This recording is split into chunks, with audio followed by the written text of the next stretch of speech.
جب بنی اسرائیل میں نفرت، حسد اور مساکین پہ ظلم بڑھنے لگا تو اللہ نے اپنے نبی عیسیٰ مسیح کو ان کے لیے منتخب کیا۔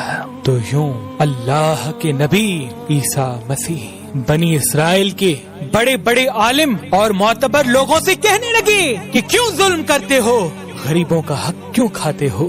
اے لوگو، حقیقی اللہ وہ ہے جو سب انسانوں کو برابر کے حقوق دیتا ہے، جس کے نزدیک امیر اور غریب میں کوئی فرق نہیں، کالے رنگ والا اور سفید رنگ والا برابر ہے۔ لوگ حضرت عیسیٰ مسیح کا مذاق اڑانے لگے اور پھر اللہ کے نبی اللہ کی نشانیاں زمین پر ظاہر کرنے لگے۔ آپ کو مسیح اس لیے کہا جاتا ہے کیونکہ مسیح کا مطلب کثرت سے زمین پہ سیاحت کرنے والا یا ہاتھ پھیرنے والا، کیونکہ اللہ نے آپ کے ہاتھ میں شفا رکھی تھی۔ آپ نابینا کی آنکھوں پر ہاتھ پھیرتے تھے تو وہ دیکھنا شروع کر دیتا تھا۔ کوڑ کے مریض جس سے پوری دنیا نفرت کرتی تھی، آپ کے مبارک ہاتھ جب کسی کوڑ کے مریض پہ لگتے تھے تو اللہ کے کرم سے وہ صحت یاب ہو جاتا تھا۔ آپ مٹی کے پرندے بنا کے جب فضا میں پھینکتے تھے تو وہ مٹی کے پرندے زندہ ہو کر اڑنا شروع ہو جاتے تھے، اور جب بھی آپ کسی مردے کے اوپر ہاتھ رکھتے تھے تو وہ اللہ کے فضل و کرم سے زندہ ہو کر بولنے لگتا تھا۔ بنی اسرائیل کے لوگوں نے جب یہ معجزات دیکھے تو دن بدن آپ کی باتیں سننے لگے، آپ کو اللہ کا نبی تسلیم کرنے لگے۔ بس یہی ڈر اس وقت کے ظالم بادشاہوں اور عالموں کو کھانے لگا کہ کہیں ہماری حکومت ختم نہ ہو جائے، لوگ عیسیٰ مسیح کو اللہ کا نبی سمجھ کر اپنا بادشاہ نہ بنا دیں۔ تو بس بنی اسرائیل کے بادشاہ اللہ کے نبی حضرت عیسیٰ مسیح کو شہید کرنے کی سازش بنانے لگے۔ حضرت عیسیٰ علیہ السلام پوری قوم سے مخاطب ہو کے فرمانے لگے، اے لوگو، اللہ سے ڈرو، میں اللہ کی طرف سے آیا ہوں تاکہ تم آپس میں محبت، پیار اور امن کے ساتھ زندگی بسر کر سکو۔ کچھ لوگ آپ پر ایمان لے آئے، کچھ لوگ آپ کے ساتھ رہنا شروع کرنے لگے، اور کچھ لوگ وقت کے بادشاہوں کے ساتھ آپ کو شہید کرنے کی سازش میں اٹھ کھڑے ہوئے۔ تاریخ نے لکھا آپ کے ساتھ 12 ہواری تھے، لیکن ان میں سے بھی کچھ کا ایمان مکمل نہ تھا۔ اس بات کا فائدہ اٹھاتے ہوئے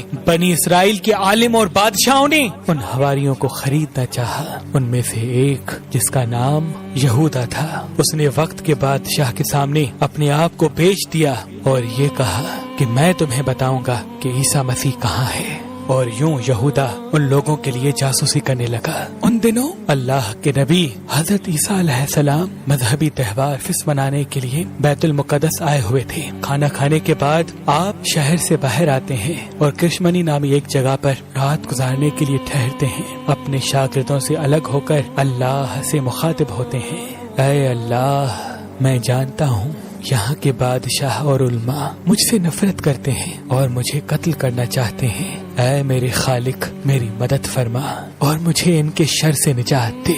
بس اتنے میں جبریل امین اللہ کے حکم کے ساتھ نازل ہوتے ہیں اور فرماتے ہیں، اے مریم کے بیٹے، اللہ فرماتا ہے کہ آج رات تجھے اس زمین سے آسمانوں کی طرف اٹھائے گا، تیرا رب تجھے ان لوگوں کے شر سے بچائے گا، اور وہ لوگ جنہوں نے تیری تعلیمات کو تسلیم کیا ہے، اللہ انہیں مشرک اور کافر لوگوں پر فضیلت بخشے گا، اور قیامت کے دن اللہ ایسے اختلافات کا فیصلہ کرے گا۔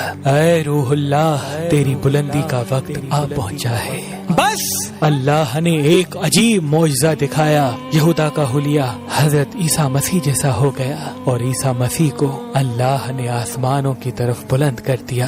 بس جیسے ہی گرفتار کرنے کے لیے بادشاہ کے لوگ وہاں آئے تو اس جاسوس یہودا کو گرفتار کر دیا، کیونکہ اللہ نے اس کی شبیہ عیسیٰ مسیح جیسی بنا لی تھی۔ اور یوں اللہ نے بنی اسرائیل کے سخت دلوں پر مہر لگا دی، اور وہ فخر سے یہ کہنے لگے کہ ہم نے مریم کے بیٹے اور اللہ کے نبی عیسیٰ کو قتل کر دیا۔ انہوں نے یہ سمجھا کہ ہم نے عیسیٰ مسیح کو سولی پہ چڑھا رکھا ہے، بلکہ حقیقت تو یہ تھی کہ وہ اس معاملے میں غلط فہمی کا شکار تھے۔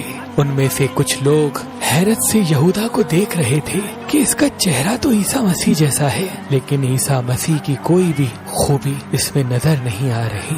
وہ بس اپنے وہم و گمان کی پیروی کر رہے تھے۔ حقیقت تو یہ ہے کہ عیسیٰ مسیح کو انہوں نے قتل نہیں کیا تھا، کیونکہ اللہ کے نبی عیسیٰ روح اللہ کو اللہ نے صحیح سلامت آسمانوں کی طرف بلا دیا تھا اور اپنی جگہ عنایت فرمائی، اور قیامت سے پہلے اللہ ان کو پھر سے ظاہر کرے گا اور دنیا کے نزدیک حق و باطل کو واضح کر دے گا۔ بے شک وہ ہر چیز پہ قدرت رکھتا ہے، بے شک وہ ہر چیز پہ قدرت رکھتا ہے۔ جب